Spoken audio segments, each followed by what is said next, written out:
12,000 साल बाद इथियोपिया के अफार इलाके में हलीगुबी ज्वालामुखी 23 नवंबर 2025 को फटा।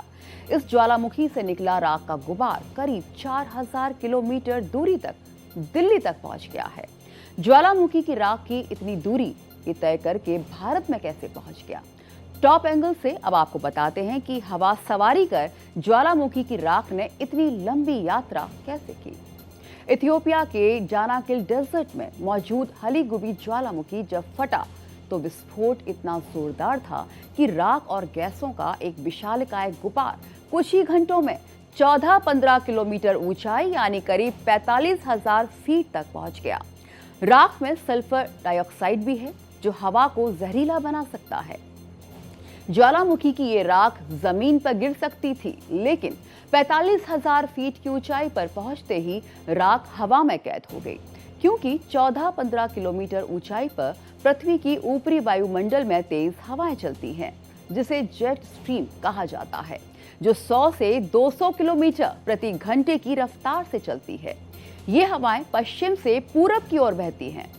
इसी जेट स्ट्रीम पर सवार होकर राख की तेज यात्रा शुरू हो गई। ज्वालामुखी की राख लाल सागर पार करके यमन, ओमान, पाकिस्तान होते हुए भारत तक पहुंच गई। राख का सफर बहुत तेज था।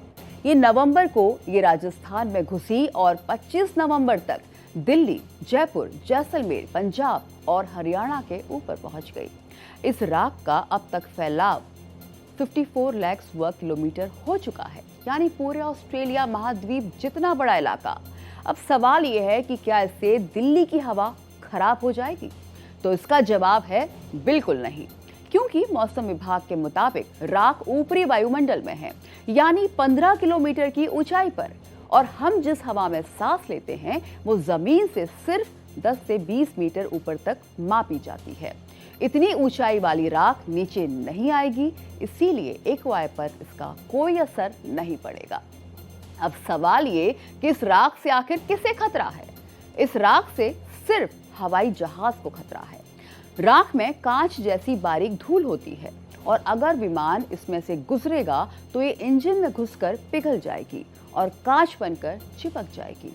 इससे इंजन बंद हो सकता है। इसीलिए air India, Indigo, spice jet ने कई उड़ानें रद्द की या रास्ता बदल दिया। पायलट अब ऊपर या नीचे की हाइट लेकर उड़ रहे हैं ताकि राख वाली परत से बच सकें। 14-15 किलोमीटर ऊंचाई तक पहुंच गया, यानी एवरेस्ट से भी दोगुना ऊंचा। अफार क्षेत्र दुनिया का सबसे गर्म और सूखा इलाका माना जाता है। यहाँ पर तापमान 50 डिग्री सेल्सियस तक चढ़ जाता है। यहाँ पर जानाकिल डेजर्ट में स्थित हलीगुबी ज्वालामुखी एक शील्ड ज्वालामुखी है, यानी ऐसा ज्वालामुखी जो चौड़ा और सपाट होता है, जैसे कोई बड़ी ढाल। वैज्ञानिकों के अनुसार इसकी आखिरी उत्तेजना होलोसीन काल में हुई थी, जब आखिरी हिमयुग खत्म हो रहा था।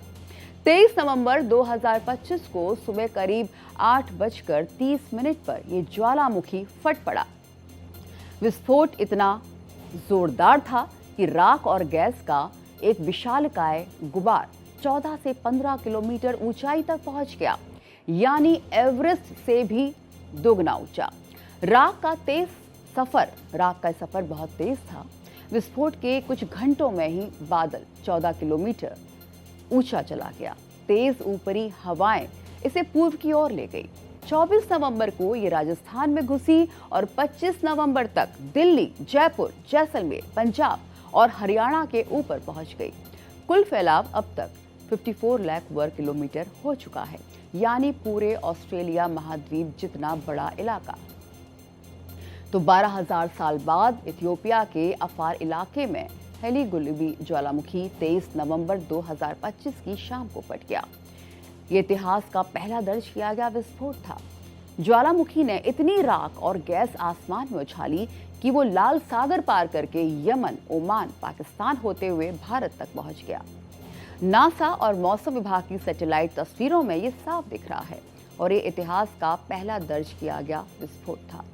ज्वालामुखी ने इतनी राख और गैस आसमान में उछाली कि वो लाल सागर पार करके यमन, ओमान, पाकिस्तान होते हुए भारत तक पहुंच गई। इथियोपिया का अफार क्षेत्र दुनिया का सबसे गर्म और सूखा इलाका माना जाता है। यहाँ पर तापमान 50 डिग्री सेल्सियस तक चढ़ जाता है।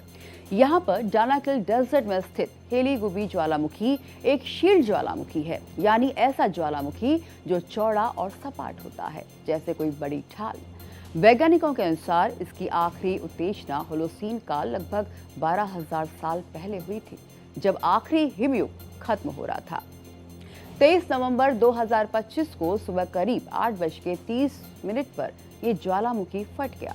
ये विस्फोट इतना जोरदार था कि राख और गैसों का एक विशालकाय गुबार 14-15 किलोमीटर ऊंचाई तक पहुंच गया। वैली का वो हिस्सा था जहां पर टेक्टोनिक प्लेट्स अलग हो रही हैं।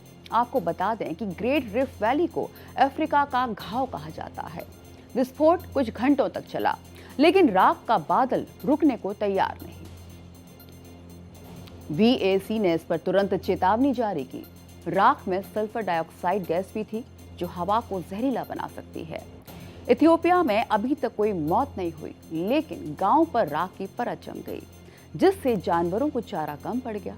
अब सवाल ये कि ये राख इतनी दूर कैसे पहुंची। हवा की सवारी, जेट स्ट्रीम का जादू, ज्वालामुखी की राख जमीन पर गिर सकती है, लेकिन जब ये इतनी ऊंचाई पर जाती है तो ये हवाओं की कैद में हो जाती है। यहाँ पर आता है जेट स्ट्रीम का रोल, यानी पृथ्वी के ऊपरी वायुमंडल में बहने वाली तेज हवाएं, जो 100 से 200 किलोमीटर प्रति घंटे की रफ्तार से चलती हैं। तो इथियोपिया में फटे ज्वालामुखी से उठी राख का हजारों किलोमीटर का सफर तय कर भारत पहुंचना इस बात का संकेत है कि प्रकृति की हर हलचल का असर दुनिया के किसी भी कोने में पहुंच सकता है।